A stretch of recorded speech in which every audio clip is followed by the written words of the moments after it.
ನಿಮ್ಮದು ಕಾಂಗ್ರೆಸ್ ಪಕ್ಷವಾಗಿದ್ದರೂ ಕೂಡ ಮನಸ್ಸಲ್ಲಿ ಒಂದು ಸಾಫ್ಟ್ ಹಿಂದುತ್ವ ಇದೆಯಾ? ಆ ರೀತಿ ಡೌಟ್ ಇದೆ ಕೆಲವರಿಗೆ. ನೋಡಿ ಕಾಂಗ್ರೆಸ್ ಪಕ್ಷ ಯಾವಾಗಲೂ ಕೂಡ ಸರ್ವರು ಕೂಡ ಜೊತೆಗೆ ತೆಗೆದುಕೊಂಡು ಹೋಗುವಂಥ ಪಕ್ಷ. ನಾವು ಯಾರನ್ನು ಕೂಡ ನೋಯಿಸುವಂಥ ಒಂದು ತತ್ವಾದರ್ಶ ಪಕ್ಷಕ್ಕಿಲ್ಲ, ನನಗೂ ಕೂಡ ಇಲ್ಲ ಆ ಇದರಲ್ಲಿ. ಸೊ ನಾವೆಲ್ಲರೂ ಕೂಡ ನಾವು ತೆಗೆದುಕೊಂಡು ಹೋಗುವಂಥ ಸಂದರ್ಭದಲ್ಲಿ ಬಹುಶಃ ನಾನು ಯಾರನ್ನು ಕೂಡ ದ್ವೇಷಿಸಲಿಕ್ಕೆ ಹೋಗೋದಿಲ್ಲ. ನಾನು ಎಲ್ಲರನ್ನು ಕೂಡ ಪ್ರೀತಿಸಿಕೊಂಡು ಹೋಗ್ತೇನೆ. ಅವನು ಯಾವ ಜಾತಿ, ಯಾವ ಧರ್ಮ, ಯಾವ ಪಕ್ಷ ಅಂತ ನಾನು ನೋಡೋದಿಲ್ಲ. ಪಕ್ಷದ ತತ್ವ ಆದರ್ಶಕ್ಕೆ ಬಿಟ್ಟು ಕೂಡ ನಾನು ಹೋಗೋದಿಲ್ಲ. ಪಕ್ಷ ತತ್ವ ಆದರ್ಶಕ್ಕೆ ಒಳಪಟ್ಟೆ ನಾನು ಇವತ್ತು ಹೋಗುವಂಥದ್ದು. ಚುನಾವಣೆಯಲ್ಲಿ ಕೂಡ ನಾನು ಗೆಲ್ಲಲಿಕ್ಕೆ ಪ್ರಯತ್ನ ಪಡೋದಲ್ಲದೆ ನಾನು ಇನ್ನೊಬ್ಬನು ಸೋಲಿಸಲಿಕ್ಕೆ ನಾನು ಪ್ರಯತ್ನ ಪಡೋದಿಲ್ಲ. ಅದಕ್ಕೆಲ್ಲ ಕೂಡ ನಮ್ಮ ಜೊತೆಯಲ್ಲೇ ಇರುವಂಥವ್ರೆ. ಸೊ ಅಡ್ಜಸ್ಟ್ಮೆಂಟ್ ಪಾಲಿಟಿಕ್ಸ್ ನಾನು ಅಡ್ಜಸ್ಟ್ಮೆಂಟ್ ಪಾಲಿಟಿಕ್ಸ್ ಖಂಡಿತವಾಗಿಯೂ ಅಂತ ಇಲ್ಲ. ನಾನು ಕೆಲಸ ಎಲ್ಲರಿಗೂ ಮಾಡಿಕೊಡ್ತೇನೆ. ಅಡ್ಜಸ್ಟ್ಮೆಂಟ್ ಪಾಲಿಟಿಕ್ಸ್ ಆಗೋದಾದರೆ ಚುನಾವಣೆ ಸಂದರ್ಭದಲ್ಲಿ ಎರಡು ಕೋಮುವಾದಿ ಪಕ್ಷಗಳು ನನ್ನ ವಿರುದ್ಧ ಫೈಟ್ ಮಾಡ್ತವೆ. ಒಂದು ಮುಸ್ಲಿಂ ಕೋಮುವಾದಿ ಪಕ್ಷಗಳಿದೆ, ಇನ್ನೊಂದು BJP ಇದೆ. ಅವರಿಬ್ಬರ ಉದ್ದೇಶ ಏನು? ನಾನು ಸೋಲ್ಬೇಕಂತೇಳಿ. ಇದರಲ್ಲಿ ಅದರ ಅಡ್ಜಸ್ಟ್ಮೆಂಟ್ ಪಾಲಿಟಿಕ್ಸ್ ಇದ್ದರೆ ಅವರೇ ಯಾಕೆ ಒಂದು ಒಪ್ಪಂದ ಮಾಡೋ ಪ್ಲ್ಯಾನ್ ಮಾಡಿ ಆಗ್ತಾರೆ? ಕರೆಕ್ಟ್. ಅಡ್ಜಸ್ಟ್ಮೆಂಟ್ ಪಾಲಿಟಿಕ್ಸ್ ಇದ್ದರೆ ಬರೀ ಚುನಾವಣೆಯಲ್ಲಿ ಮಾತ್ರ ಆಗಬೇಕು. ಹೌದು. ಇತ್ತೀಚೆಗೆ ನಿಮ್ಮ ವಿಡಿಯೋವನ್ನು ನೋಡಿದ್ವಿ ನಾವು ಮಂಗಳೂರಲ್ಲಿ. ನೀವು ಆರೋಗ್ಯ ಸಚಿವರ ಹೋಮ್ ಮಿನಿಸ್ಟರ್ ಅಂತ ನನ್ನ ಕನ್ಫ್ಯೂಷನ್ ಇದೆ. ನಾನು ಜಿಲ್ಲಾ ಉಸ್ತುವಾರಿ ಸಚಿವರಾಗಿ ಕಾರ್ಯನಿರ್ವಹಿಸುವಾಗ ಎಲ್ಲ ಇಲಾಖೆಯ ಬಗ್ಗೆ ನಾನು ಕೂಡ ಮಂತ್ರಿ ನಿರ್ವಹಿಸಬೇಕಾಗ್ತದೆ. ಓಕೆ. ಯಾಕಂದ್ರೆ ನೀವು ಅವತ್ತು ಮಾತನಾಡಿದ್ದು ಹೋಮ್ ಮಿನಿಸ್ಟರ್ ಲೆವೆಲ್ಗೆ ಇತ್ತು. ಕೈ ಗುಂಡೋಡಿರಿ, ಕಾಲಿಗೆ ಗುಂಡೋಡಿರಿ.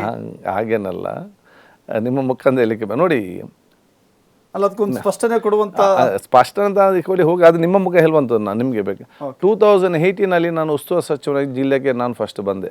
ಅದರ ಮುಂಚೆ ನಾನು ಕೋಲಾರದಲ್ಲಿ ಜಿಲ್ಲಾ ಉಸ್ತುವಾರಿ ಸಚಿವನಾಗಿದ್ದೆ, ಚಾಮರಾಜನಗರದಲ್ಲಿ ಜಿಲ್ಲಾ ಉಸ್ತುವಾರಿ ಸಚಿವನಾಗಿದ್ದೆ.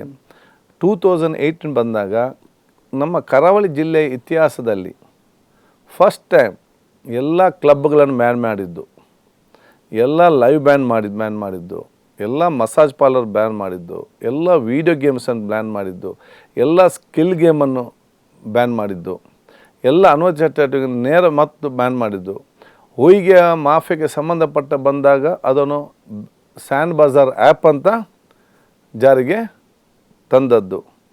ಇದೆಲ್ಲ ಕೂಡ ಅವತ್ತು ನಾನು ಉಸ್ತುವಾರಿ ಸಚಿವನಾಗಿದ್ದಾಗ ಆಯಿತು. ಸೆಂಥಿಲ್ ಅವರು DC ಇದ್ದರು, ಸಂದೀಪ್ ಪಾಟೀಲ್ ಅವರು ನಮಗೆ ಅವತ್ತು ಕಮಿಷನರ್ ಆಗಿ ಬಂದರು. ಇದರಲ್ಲಿ ಯಾರು ಈಗ ಏನು ಅವತ್ತು ಅಂಥ ದೊಡ್ಡ ಗಲಾಟೆ ಒಂದೊಂದು ಮರ್ಡರ್ ಆಯ್ತು ಹೊರತು ಆವಾಗ ಆಗಲ್ಲ. ಅಲ್ಲಿ 4-5 ದಿವಸಕ್ಕೊಮ್ಮೆ ಅವ್ರನ್ನ ಹೊಡೆಯೋದು, ಏನು ಅನೈತಿಕ ಪೊಲೀಸ್ಗಿರಿ ಇತ್ತು, ಈ ರೀತಿಯಲ್ಲಿತ್ತು. ಅಂಥವರಿಗೆ ಸಂದೀಪ್ ಪಾಟೀಲ್ ಅವರು ಕಮಿಷನರ್ ಆಗಿ ಬಂದಂಥ ಸಂದರ್ಭದಲ್ಲಿ ಯಾರಂತ ನೋಡಲಿಲ್ಲ.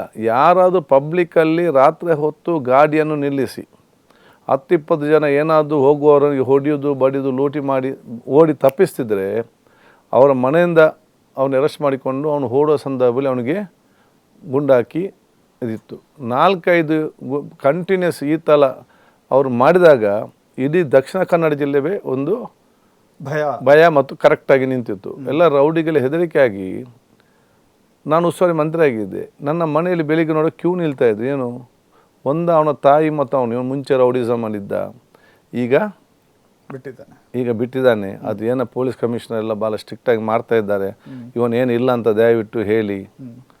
ಕೆಲವೊಮ್ಮೆ ಯಾರು ಹಿಂದೆ ಗಲಾಟೆ ಮಾಡ್ತಿದ್ರಲ್ಲ ಅವನು ಮತ್ತು ಅವನು ಮದುವೆ ಆಗುವ ಹೆಂಡತಿ ಬರ್ತಾಯಿದ್ರು. ಆ ಸೋದರಿ ಬಂದು ಹೇಳ್ತಾಯಿದ್ರು, ನಾನು ಮುಂಚೆ ಇವನು ಮದುವೆಯಾಗಿ ಸರಿಯಾಗಿರ್ತೇವೆ, ಈ ರೀತಿ ಇದೆ. ಕೆಲವೊಮ್ಮೆ ಗಂಡ ಹೆಂಡತಿ ಮಕ್ಕಳು ಬರ್ತಾಯಿದ್ರು. ಇದನ್ನು ಅಲ್ಲಿಗೆ ಹೋಗಿ ಅಂತ ನಾನು ಹೇಳ್ತಾ ಇದ್ದೆ. ಮಂಗಳೂರಿನಲ್ಲಿ ಈಗ ಖಡಕ್ ಆಫೀಸರ್ಗಳನ್ನು ನೇಮಕ ಮಾಡಲಾಗಿದೆ.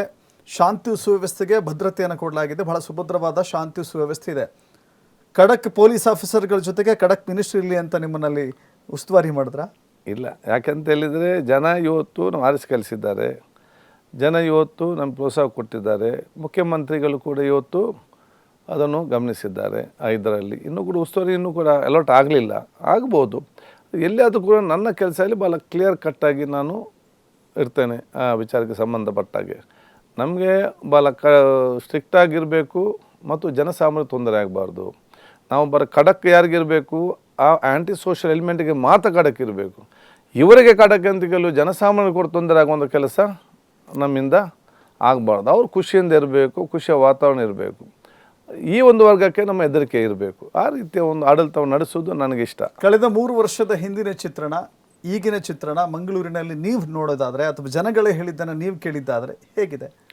ಇಲ್ಲ, ಯಾಕೆ ನಾವು ನೋಡಿ ನಮ್ಮ ಈ ಪೊಲೀಸ್ ಕಮಿಷನರ್ ಮತ್ತು ನಮ್ಮ ಡಿ ಸಿ ಅವರು ಇನ್ನಿತ ಅಧಿಕಾರಿಗಳು ಬಂದ ನಂತರ ಭಾಳಷ್ಟು ಇವತ್ತು ಬದಲಾವಣೆ. ಅದರ ಮುಂಚೆ ಒಂದು ಕಂಟ್ರೋಲ್ ಅಂತ ಇರಲಿಲ್ಲ ಆ ಇದರಲ್ಲಿ. ಯಾಕೆಂತೇಳಿಗೆ ಈ ಯಾರು ಈ ಒಂದು ಆ್ಯಂಟಿ ಸೋಷಿಯಲ್ ಎಲಿಮೆಂಟ್ಸ್ ಇರಲಿ, ಪ್ರಚೋದನೆ ಮಾಡುವವರು ಯಾರೇ ಇರಲಿ, ಪ್ರಚೋದನೆ ಮಾತಾಡುವವರಿಗೆ, ಸಾಮಾಜಿಕ ಜಾಲತಾಣದಲ್ಲಿ ಮಾತಾಡುವವರಿಗೆ, ಓಪನ್ ಆಗಿ ಬೆದರಿಕೆ ಹಾಕುವವರಿಗೆ ಭಯನೇ ಇರಲಿಲ್ಲ. ಅವರ ಬೆನ್ನತ್ತಲಿಕ್ಕೇ ಇವತ್ತು ಇಲಾಖೆ ಆಸಕ್ತಿ ವಹಿಸಲಿಲ್ಲ ಇದರಲ್ಲಿ.